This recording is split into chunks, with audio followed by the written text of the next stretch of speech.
আসসালামু আলাইকুম। আশা করি প্রত্যেকে ভালো আছেন। আজকে আমি আপনাদেরকে মিলনে উত্তেজিত করার একটা বশীকরণ যৌন মিলনের মন্ত্র দিব, যেটা সোজা কথা আপনি কাউকে শারীরিক সম্পর্ক বা শারীরিক দৈহিক মিলনে বাধ্য করা বা রাজি করা বা উত্তেজিত করার বশীকরণ।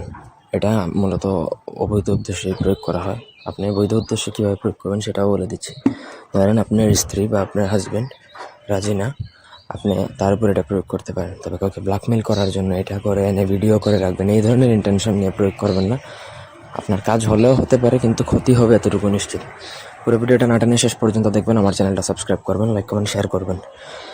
ব্যক্তিগত যে কোনো প্রয়োজন বা যে কোনো কাজ আমাদেরকে দিয়ে করাতে চলে স্ক্রিনে দেওয়া নাম্বারে সরাসরি ফোনে, হোয়াটসঅ্যাপে অথবা ইমেতে যোগাযোগ করে যে কোনো কাজ করাতে পারবেন। দেশে বা দেশের বাইরে থেকে যে কোনো কাজ আমরা করে দিতে পারবো আপনার।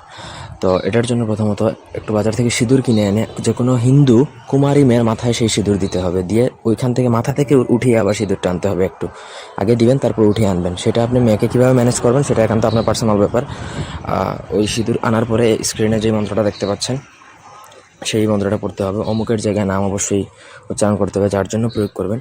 তারপর আপনাকে সেই কুমারী মেয়ের মাথা থেকে আনা ওই সিঁদুরটা অভিমন্ত্রিত করার পরে আপনি যেই মেয়ের জন্য করবেন বা যেই পুরুষের জন্য করবেন, তার শরীরে যদি একটু টাচ করেন, সঙ্গে সঙ্গে সে আপনার সাথে মিলন বা শারীরিক সম্পর্ক করার জন্য অস্থির হয়ে যাবে।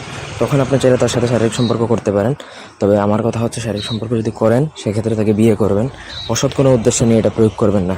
আর এটার অনুমতি আমি সবাইকে দিব না। ভিডিওতে 10টা কমেন্ট করে আমাকে হোয়াটসঅ্যাপে নোট দিবেন, আমি তারপরে যাচাই বাছাই করে যদি প্রয়োজন মনে হয় তবে পারমিশন দেবো। তবে আপনার স্বামী বা স্ত্রী যদি আপনার সাথে মিলন করে না, সেক্ষেত্রে তাদের উপর এটা নিশ্চিন্তে ব্যবহার করতে পারেন। সেক্ষেত্রে প্রত্যেককে অনুমতি দেওয়া হবে, কোনো প্রবলেম নেই। আশা করি বুঝাইতে পারছি। এই ছিল আজকের ভিডিও। ধন্যবাদ সবাইকে। আল্লাহ হাফেজ।